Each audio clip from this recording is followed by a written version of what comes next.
He's the king. So you think you guys got a lot in common? In some aspects, yeah, we do. How are you guys different? Both. Terence Crawford isn't taking any risks with his upcoming fight against Canelo Alvarez. Instead of training alone, he's brought in the first man to ever beat Canelo in the ring for extra guidance. To manage the weight difference, Crawford has decided to start his training camp early, giving himself time to gain weight and adjust before their fight in September. He also plans to take a short break during the middle of the year.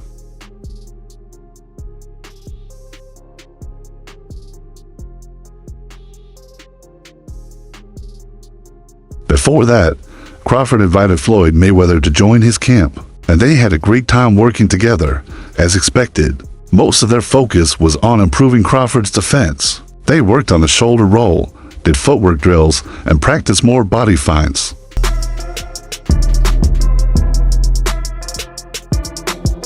When Mayweather fought Canelo Alvarez, Canelo was just 23 years old, while Mayweather was in his mid-30s.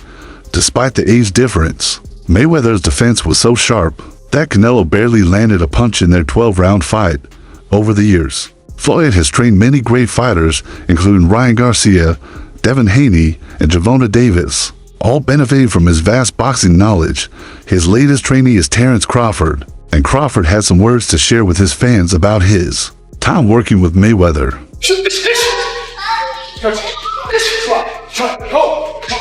You might wonder why Terence Crawford, a seasoned fighter with 40 bouts under his belt, would seek Mayweather's help so close to retirement. The reason is simple. Crawford's next fight will be his debut at 168 pounds.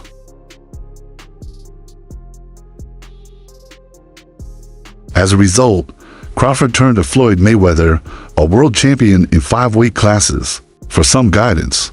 In a recent interview, Mayweather reflected on his famous fight against Canelo Alvarez in that weight class. Sport of boxing their whole life and sacrificed a lot inside that square circle. They should feel that way. So if he feel that way, more power to him.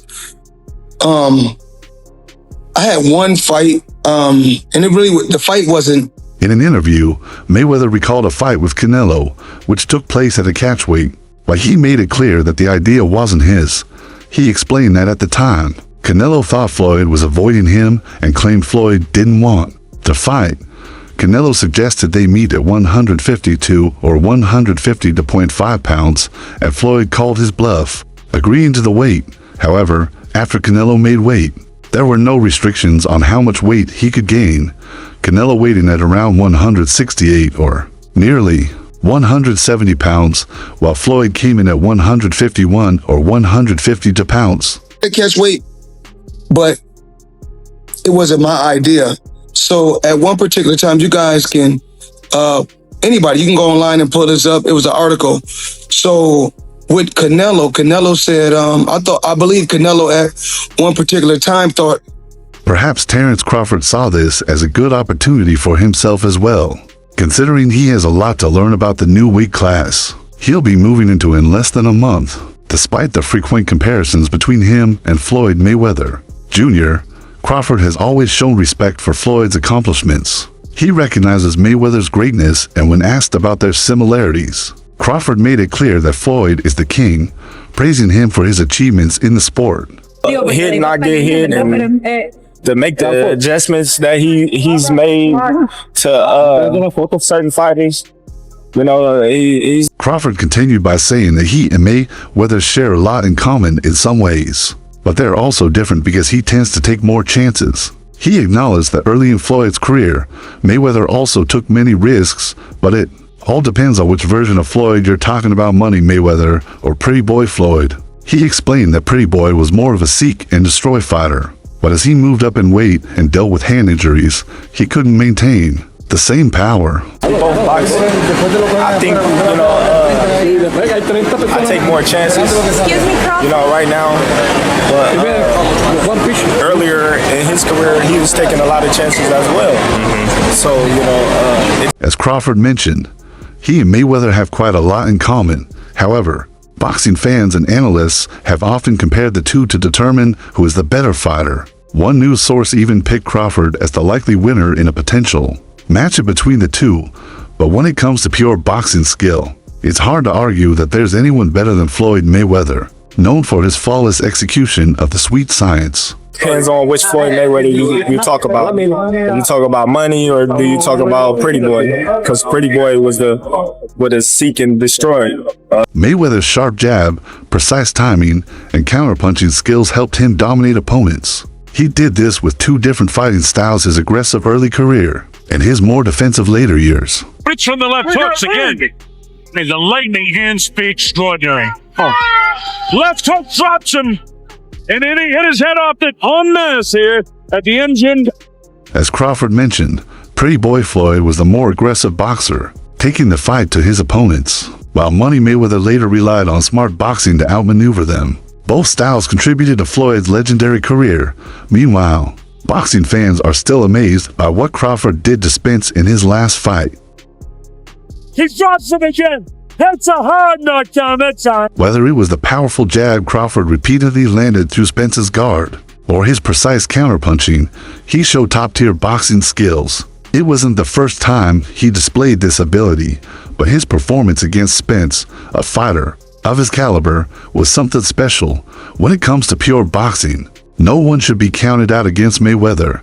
However, Crawford's style is different, explosive, and effective in its own way. If Crawford were to face Mayweather in his prime, it would be a clash of styles. Crawford's laser-like shots versus Mayweather's disciplined sweet science. Who would land the jab first? Who would be the better counterpuncher? There are so many factors that it might be best to call this matchup a draw in terms of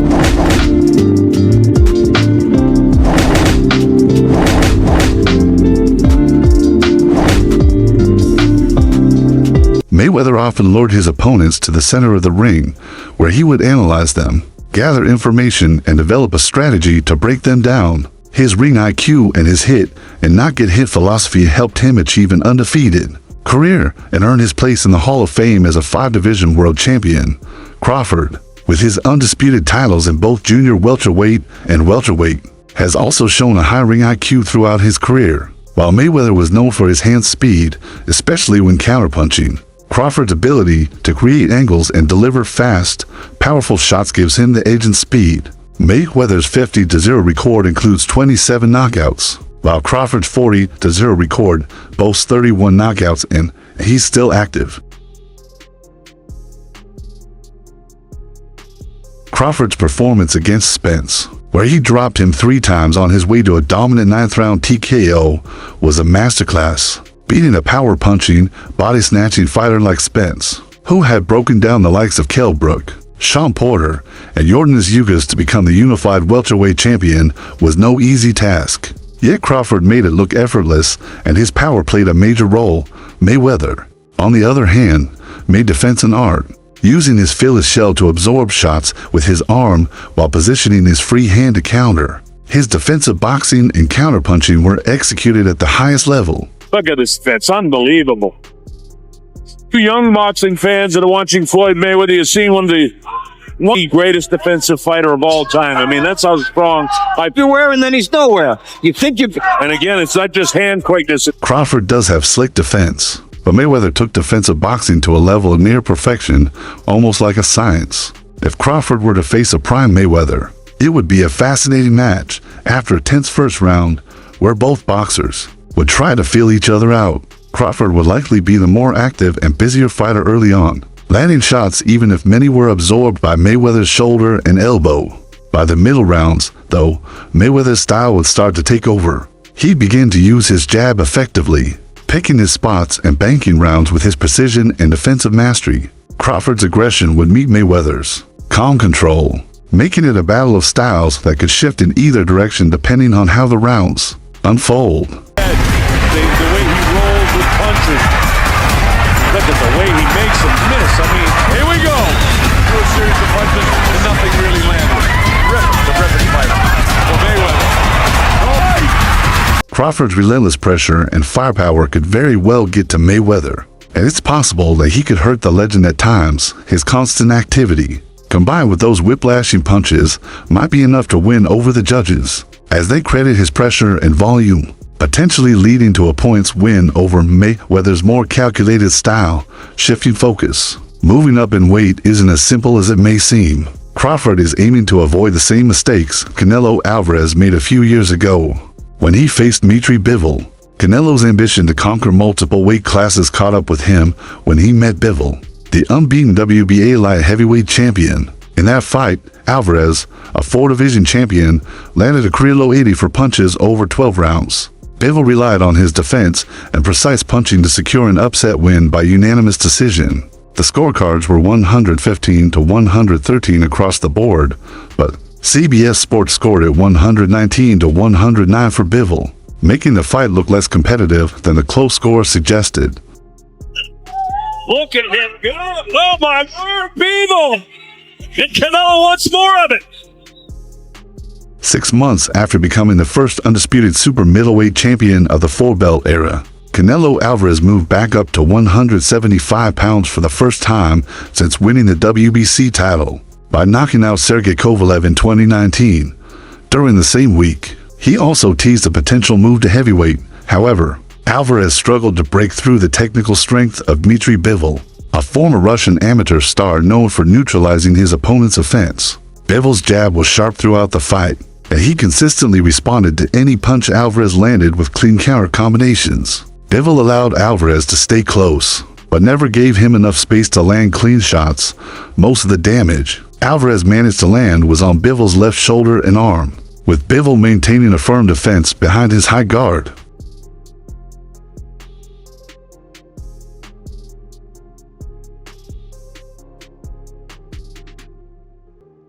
Alvarez, whose only previous loss came against Floyd Mayweather in 2013, landed just 17% of his punches against Bivol, being outlanded by a margin of 150 to 84. According to CompuBox, after the fight, he told reporters that he felt he was ahead on the scorecards going into the final rounds. He's a great champion. Sometimes in boxing, you win or lose. I lost today, and he won, Alvarez said. He's a really good fighter, a fighter who comes in and goes out. I also felt his power. It was a good victory for him. In an effort to avoid similar setbacks, Crawford has sought Mayweather's guidance. As for Floyd Mayweather, both his achievements as a fighter and his success as a trainer are undeniable. The most recent fighter to spend time with him shocked the world with a major win earlier this year.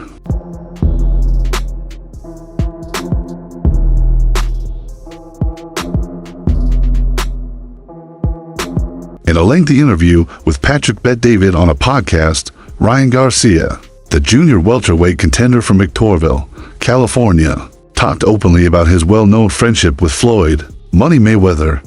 Garcia made it clear that he respects the Hall of Fame fighter more than most people, even those within his own inner circle.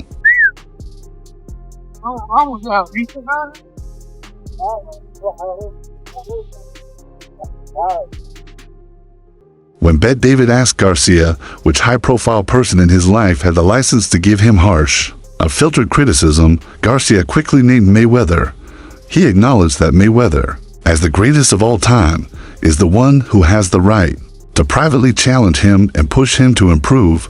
Meanwhile, Bivol was asked for his opinion on a highly discussed potential matchup between the extremely talented Canelo Alvarez and Terence Crawford, a fight many regard as a clash between two of the finest fighters in the sport today. Canelo, 3 divisions up. Good idea, bad idea? I don't remember sizes of Terence Crawford. Welterweight. If he big, actually. Maybe he's probably... Bivol recalled when he first entered the boxing gym, one of the first lessons he learned was to respect weight classes. However, he went on to say that Crawford is one of his favorite active fighters, praising his impressive skills. He believes Crawford has the ability to show us something special, and with the right coaching, they'll find a way to make it work. When directly asked if Crawford could beat Canelo, Bivol responded, "I can imagine it." This shows how much Bivol values Crawford's abilities, even when facing a naturally larger opponent. Bivol also mentioned that Crawford's ring intelligence could give him an edge over Canelo, adding, "I can tell you that Crawford is one of the best fighters in the world right now. I see him with more boxing IQ boxing gym, one of the first lesson which I should learn, it's like you should respect weight classes. You know, yeah, what it means. But Terence Crawford now is my Hall of Famer and ESPN boxing analyst Timothy Bradley Jr. favors Terence Crawford in a potential matchup with Canelo Alvarez. Bradley shared his thoughts on his YouTube channel, arguing in favor of Crawford. Everyone keeps talking about the weight, Bradley said, pointing out that Crawford just recently moved up from welterweight to 154 pounds, while Canelo has been fighting at 168 pounds since late 2020. He then questioned Canelo's ability to stop Crawford, saying, "Oh, he's going to knock him out. When was the last time Canelo knocked somebody out?" Bradley highlighted that Alvarez's last stoppage came against Caleb Plant in November 2021, showing that it's been a while since Canelo scored a knockout. Someone told me to study Canelo, study Crawford. Crawford about to beat the shit out of Canelo Alvarez. I'm letting y'all know right now, he about to beat the brakes off of Canelo. Since then, Canelo has failed to score a knockout against established fighters like Dmitry Bivol in a loss, and a 40-year-old Gennady Golovkin. He's also gone the distance with opponents considered to be far below his skill level, such as John Ryder, Jaime Munguia, and Edgar Berlanga. Even Jermall Charlo, a naturally smaller junior middleweight, went the distance with Canelo, though he wasn't remotely competitive. With the super middleweight king, Bradley dismissed the idea that Canelo would knock Crawford out, saying, "Y'all can quit with that. He's going to knock Crawford out. Come on, man." He pointed out that we just saw Alexander Usyk, who was 50 pounds lighter than Tyson Fury, hold his own. Bradley then compared Canelo to Crawford, saying, "Canelo's the same height as Crawford. He's not a natural 168-pound fighter. Usyk is a great fighter, absolutely, but you know who else is a great one? Crawford. The great ones know how to figure it out." Yes, he is. Number 2, Devin Haney.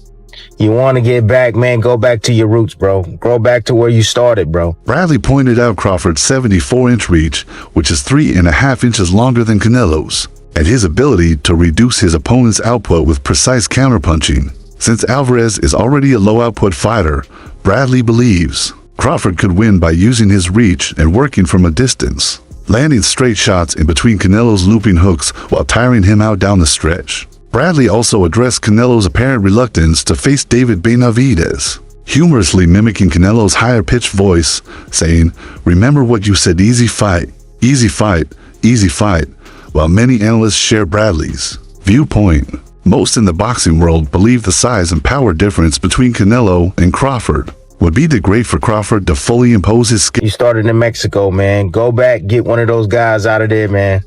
Go back, start there. That's where you start. Go back to your roots, bro. Get some of that humble pie, bro. Go back, start where you started. Start where you started at. Bradley, known for his strong opinions, confidently stood by his unpopular take. Toward the end of the video, he jokingly announced, "I'm going to get back to my Haterade," while sipping his drink, making it clear that he wasn't backing down. Whether the boxing world will ever see a Canelo versus Crawford matchup seems to be up to Alvarez. Crawford, who became the undisputed welterweight champion in July 2023 after stopping Errol Spence Jr. in 9 rounds, made more history earlier this year when he became a 4-division champion by outpointing Israel Madrimov to claim the WBA title at 154 pounds. Meanwhile, Canelo, the Mexican icon, has also had his fair share of success in recent years. Just with Canelo, obviously he had his fight with Edgar Berlanga announced recently.